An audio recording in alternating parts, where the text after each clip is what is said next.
आज हम बात करने जा रहे हैं ईरान की। एक ऐसा देश जो इस वक्त पूरी दुनिया की सुर्खियों में छाया हुआ है। वहां सड़कों पर लोग हैं, दिलों में एक अजीब सी बेचैनी है और सरकार के गलियारों में जबरदस्त हलचल मची हुई है।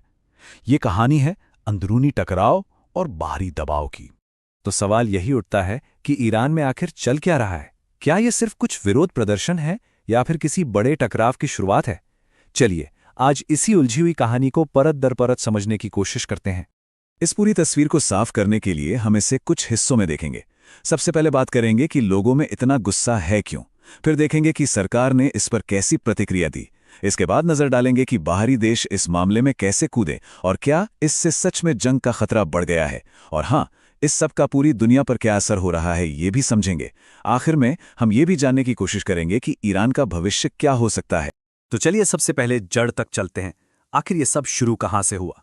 वो कौन सी वजहें थीं कि 2025 के आखिर और 2026 की शुरुआत में लाखों ईरानी लोग सड़कों पर उतर आए? देखिए, इस गुस्से की वजह एक नहीं, कई थीं और काफी गहरी थीं। महंगाई, वो तो आसमान छू रही थी। देश की करेंसी की कीमत लगातार गिर रही थी। ऊपर से बढ़ती बेरोजगारी ने लोगों का जीना सच में दूभर कर दिया था। और जब ऐसा होता है तो जाहिर है सरकार पर से लोगों का भरोसा उठ जाता है। बस यही आर्थिक मुश्किलें वो चिंगारी साबित हुईं जिसने एक बड़े आंदोलन को हवा दे दी। लेकिन बात यहीं नहीं रुकी। बहुत जल्द ये विरोध प्रदर्शन सिर्फ पेट की आग बुझाने के लिए नहीं रहे। लोगों की मांगें बदल गईं। अब बात सिर्फ रोटी कपड़े की नहीं थी। अब लोग सिस्टम में बदलाव चाहते थे।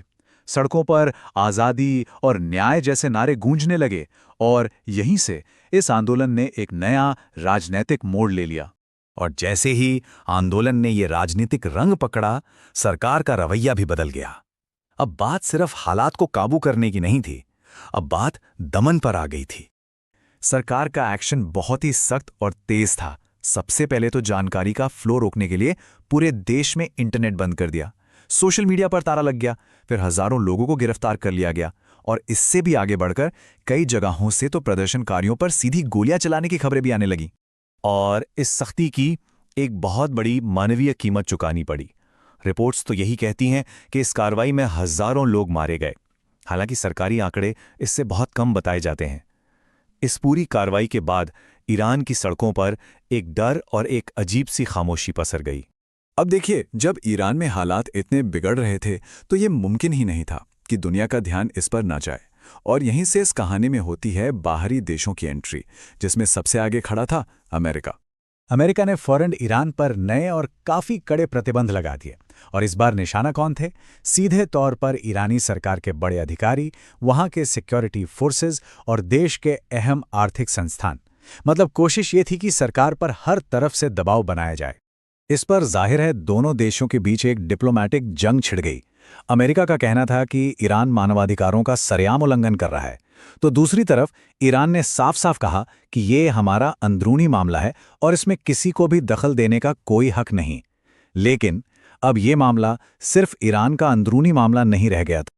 और अब बात करते हैं उस सबसे बड़े खतरे की जो पूरे मिडल ईस्ट पर मंडरा रहा है, और वो है युद्ध की आशंका। ईरान का ये जो अंदरूनी संकट था, उसने इजराइल के साथ उसके पहले से ही चल रहे तनाव की आग में समझिए घी डालने का काम किया। देखिए, इन दोनों देशों के बीच का टकराव कोई आज की बात नहीं है। सालों से एक तरह का शैडो वॉर चल रहा था। मतलब drone attack, missile strike, secret operations, ये सब होता रहता था। लेकिन 2025 में बात बहुत आगे बढ़ गई जब दोनों देशों के बीच आमने सामने की सैन्य झड़पें होने लगीं। माहौल इतना ज्यादा तनावपूर्ण हो गया था कि एक छोटी सी चिंगारी भी एक बड़ी आग भड़का सकती। तो ईरान का ये मामला अब सिर्फ उसी इलाके तक सीमित नहीं रहा, ये पूरी दुनिया की सिरदर्दी बन गया। और इसका असर भी सबने महसूस किया, वो भी सीधे सीधे। हालात इतने नाजुक हो गए थे कि ईरान को एक बहुत बड़ा और कड़ा फैसला लेना पड़ा। उन्हें कुछ समय के लिए अपना पूरा का पूरा हवाई क्षेत्र मतलब एयर स्पेस बंद करना पड़ा। ये एक ऐसा कदम होता है जो बताता है कि तनाव किस हद तक पहुंच चुका था। और इस एक फैसले का असर पूरी दुनिया में महसूस किया गया। सोचिए, सारी इंटरनेशनल फ्लाइट्स कैंसिल हो गईं। दुनिया भर के यात्रियों में एक डर का माहौल बन गया और ये मत भूलिए कि ईरान तेल का एक बहुत बड़ा खिलाड़ी है, तो इस टेंशन का सीधा असर तेल की वैश्विक कीमतों पर भी पड़ा। तो सीधी सी बात थी, ईरान की समस्या अब दुनिया की समस्या बन चुकी थी। तो इन सब के बाद सबसे बड़ा सवाल यही है कि अब आगे क्या होगा, ईरान का भविष्य क्या है। इस धुंधले के बीच जो एक्सपर्ट्स हैं वो 3 बड़ी संभावनाओं की तरफ इशारा कर रहे हैं। पहला रास्ता है समझौते का, मतलब सरकार और लोगों के बीच कोई बीच का रास्ता निकल आए। दूसरा रास्ता है दमन का, यानी सरकार और ज्यादा सख्ती बरते और ज्यादा हिंसा का इस्तेमाल करे। और तीसरा, जो कि सबसे खतरनाक रास्ता है, वो है टकराव का, यानी बाहरी देशों के साथ एक बड़ी जंग छिड़ जाए। तो ईरान इस वक्त इतिहास के एक ऐसे मोड़ पर खड़ा है जो बहुत ही नाजुक है। ये लड़ाई सिर्फ सत्ता और जनता के बीच की नहीं है, ये एक ऐसी जंग है जो तय करेगी कि ईरान का भविष्य किस दिशा में जाएगा। और यकीन मानिए, दांव पर बहुत कुछ लगा है।